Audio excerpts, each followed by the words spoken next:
नमस्कार दोस्तों, आज की कहानी है मतलब के रिश्ते। मम्मी सॉरी, आज मैं कुहू को नहला नहीं पाई। अर्जेंट मीटिंग है, थोड़ी जल्दी निकलना है। यह इसका बैग है, मैं शाम को जल्दी आने की कोशिश करूंगी।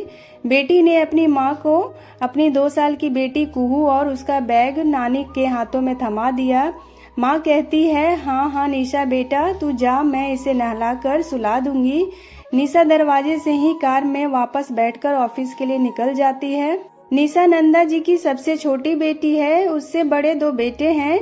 दोनों बेटे और बहुएं नौकरी करते हैं, बेटी और दामाद भी नौकरी करते हैं।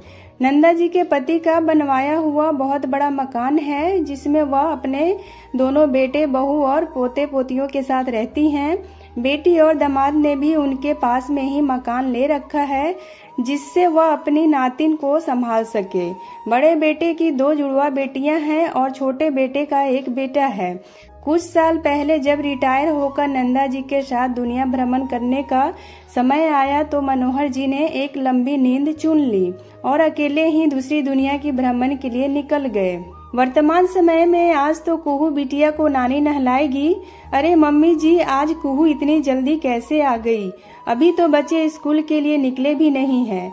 आप इसे खिलौने के साथ बैठाकर पहले बच्चों को तैयार कर दीजिए और हम सबका टिफिन तैयार हो गया ना? बड़ी बहू ने नंदा जी से पूछा।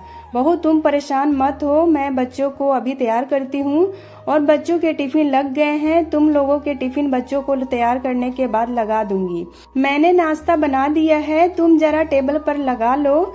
आखिरी लाइन न जाने सुनी या नहीं, लेकिन बड़ी बहू बिना कोई प्रतिक्रिया दिए अपने कमरे में चली गई।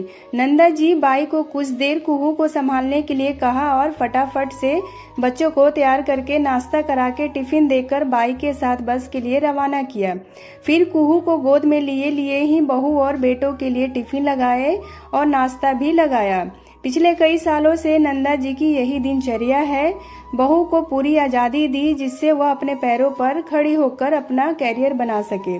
बेटी के ससुराल वालों ने उसकी सहायता नहीं की, तब भी उन्होंने ही आगे बढ़कर कुहू को संभालने की जिम्मेदारी ली और बेटी को भी आत्मनिर्भर बनने के लिए स्वतंत्र कर दिया।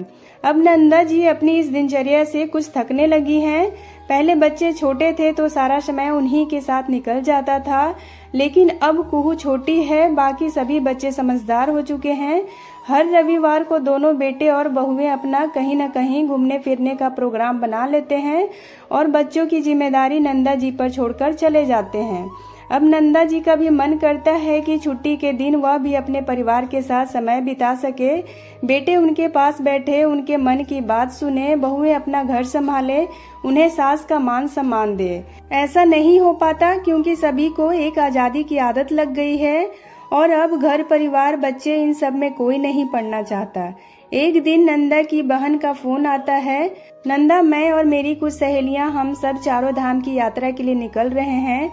तेरा भी नाम लिखवा देती हूँ, तू भी साथ चल, बहुत अच्छा लगेगा। कितना मन था ना तेरा जीजा जी के साथ घूमने फिरने का, लेकिन वक्त ने ऐसी करवट पलटी कि तू कहीं नहीं जा पाई। नंदा जी बोली, मन तो तब भी था और अभी भी है, लेकिन एक बार बच्चों से बात कर लेती हूँ। मेरे ना होने से उन्हें परेशानी हो जाएगी। बात क्या करना है, तू उन्हें साफ साफ बता दे कि तू जा रही है और कुछ दिन तो अपने बच्चों को संभाल ही सकती है। मुझे नहीं पता तू मेरे साथ जा रही है। 12 दिन के बाद हमें जाना है, तेरे पास 10 दिन है, अभी पैकिंग कर ले और मेरे पास आ जा। बाय, फोन रखती हूँ। इतनी जल्दबाजी में रहती है, किसी की बात ही नहीं सुनती।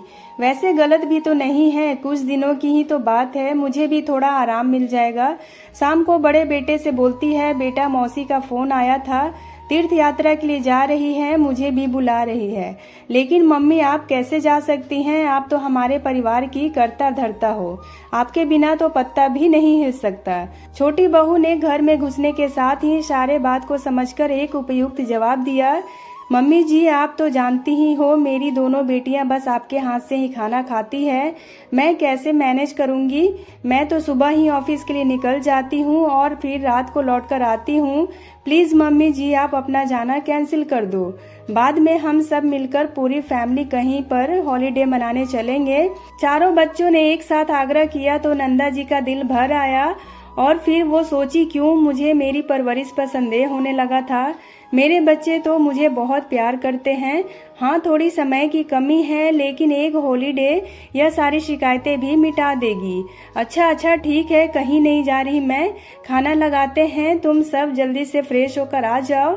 खाना खाने के बाद दोनों बेटे ड्राइंग रूम में टीवी देख रहे हैं। बच्चे सोने जा चुके हैं। बेटों के हाथ में दूध का गिलास पकड़ाकर दोनों बहू को देने के लिए जाती है। फिर जो हुआ, अरे मम्मी क्या बताऊं, आज तो बुरी फंसने वाली थी। मम्मी जी ने तो अपनी बहन के साथ मिलकर तीर्थ यात्रा के नाम पर मौज मस्ती करने का प्लान बना लिया था। मैंने और भाभी ने इतनी तेल मालिश करके बड़ी मुश्किलों से उनका प्लान कैंसिल कराया है। हाँ मम्मी, मैं और भाभी हम दोनों ने ही एक ही बिल्डिंग में अपने फ्लैट बुक कराए हैं। वैसे तो बच्चे बड़े हो गए हैं, लेकिन अब तक साथ रहे हैं, तो हमने सोचा आगे भी साथ रहेंगे तो हमें भी ज्यादा परेशानी नहीं होगी। बस एक बार मम्मी जी से घर के पेपर पर साइन करा लें। एक प्रॉपर्टी डीलर से बात हो गई है। हमारा घर बीच सड़क पर ही है, तो उसने अच्छे पैसे के साथ जो मॉल बनाएगा उसमें भी 2 दुकान देने का वादा किया है। मम्मी जी वह जाने उनका काम जाने, रहे अपने बेटी के साथ। हमारे बच्चे तो पालकर बड़ा कर दी हैं, अब अपनी बेटी के साथ रहें और बच्चे पालते रहें।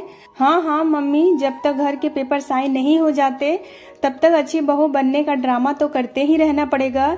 जोर का ठहाका छोटी बहू के कमरे के बाहर सुनकर नंदा जी की आंखों के आगे अंधेरा छा गया। मुंह सूख सा गया था, कोई शब्द बाहर नहीं निकल रहा था। हाथ में पड़ी हुई दूध के गिलास की ट्रे को बड़ी मुश्किल से संभाला।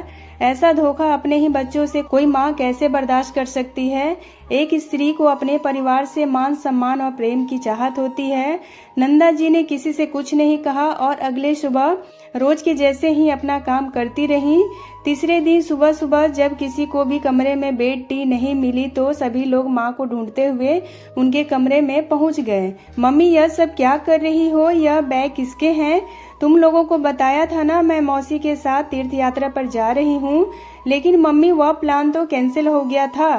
फिर वह प्लान मैंने कैंसिल नहीं किया था, तुम लोगों ने अपने मन में सोच लिया था। मम्मी जी, सुबह हमें तैयार होकर ऑफिस जाना होता है और आप यह सारा ड्रामा फैलाकर बैठ गए हो। आपके पास कोई काम नहीं है, हमारे पास तो है। क्यों सुबह परेशान कर रहे हो? बड़ी बहू जिन्हें सुबह की बेड टी आँख खुलने से पहले चाहिए होती है। मैं किसी का कोई दिमाग खराब नहीं कर रही हूँ। तुम लोग को ऑफिस जाना है जाओ, जहाँ जाना है जाओ। मैं अभी तुम्हारी मौसी के घर के लिए निकल रही हूँ। इससे ज्यादा मुझे कुछ नहीं कहना है, अपना काम करो। मम्मी, क्या बात है? हम तो आपके बेटे हैं ना, हमें तो बताओ क्या परेशानी है? अचानक से आप ऐसे बातें क्यों कर रही हो? आप अच्छे से जानते हो आपके बिना यह घर नहीं चल पाएगा। इतने सालों से आप हम सबकी, इस परिवार की जिम्मेदारी उठा रही हो और आज क्या हो गया? हाँ बेटा, बहुत सालों से बहुत छोटी उम्र में ब्याह कर तुम्हारे पापा के साथ उनके घर आ गई।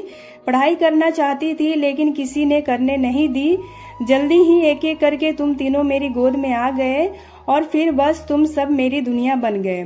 तुम दोनों को अच्छे से पढ़ाने लिखाने के लिए और काबिल बनाने के लिए तुम्हारे पापा की छोटी सी तनख्वाह में ही मैं हर तरह से गुजारा की। जब तुम लोगों की शादियां हुई तो बहू को भी मैंने पूरा अधिकार दिया कि वह घर गृहस्थी की चिंता छोड़कर अपने लिए कुछ कर सके। निशा के लिए भी मैंने पूरी कोशिश की जिससे वह भी अपने पैरों पर खड़ी हो सके। मुझे इस बात का कोई अफसोस नहीं है कि मैं एक हाउसवाइफ बनकर रह गई, बल्कि इस बात की खुशी है कि इस हाउसवाइफ ने अपने परिवार की औरतों को हाउसवाइफ नहीं बनने दिया। बदले में तुम सबसे थोड़ी सी प्यार, समय और सम्मान की ही तो मांग की थी। क्या यह गलत है जो तुम लोग मेरी पीठ पीछे मुझे धोखा दे रहे हो? माँ हूँ, कोई नौकरानी नहीं। अपने बच्चों की तरक्की से मुझे खुशी ही होगी। तुम लोगों ने अपने अपने लिए नई बन रही बिल्डिंग में फ्लैट बुक करा लिया और मुझे बताना भी जरूरी नहीं समझा। इतना ही नहीं, तुम लोग हमारे घर को बेचने की प्लानिंग भी कर रहे हो।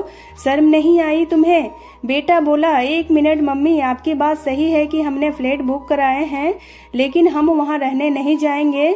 वह तो सिर्फ इन्वेस्टमेंट के लिए बुक कराए हैं और हम अपना घर क्यों बेचेंगे? आपसे किसने कह दिया कि हम अपना घर बेच रहे हैं? कल छोटी बहू को मैंने उसकी माँ से बात करते हुए सुना था। दोनों बेटों की सवालिया निगाहें बहू की तरफ उठ गईं और उन्हें समझते देर न लगी कि एक ही बिल्डिंग में उन दोनों से यह इन्वेस्टमेंट क्यों कराया गया। सॉरी मम्मी, हमें माफ कर दो, हम अपनी लग्जरियस लाइफ में इतने खो गए हैं कि हम आपको ही भूल गए। आपकी वजह से ही तो आज हम इतने ऊंचे पदों पर कार्यरत हैं। हमारे पति भी अच्छी नौकरी करते हैं, अच्छा काम करते हैं और समाज में अच्छी तरह उठते बैठते हैं।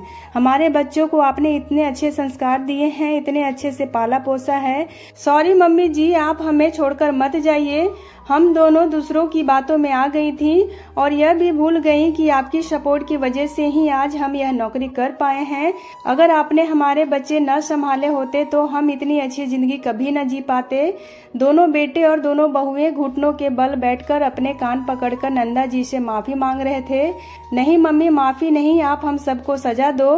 कहीं न कहीं मैं भी आप पर पूरी तरह से डिपेंड होकर अपनी जिम्मेदारियां भूल रही थी।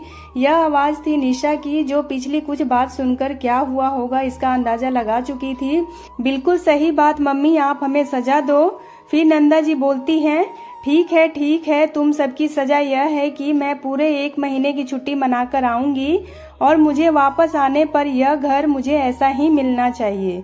अपने दोनों बेटों के कान पकड़कर उन्हें उठाते हुए सुबह की बेड टी और नाश्ता तुम दोनों बनाओगे।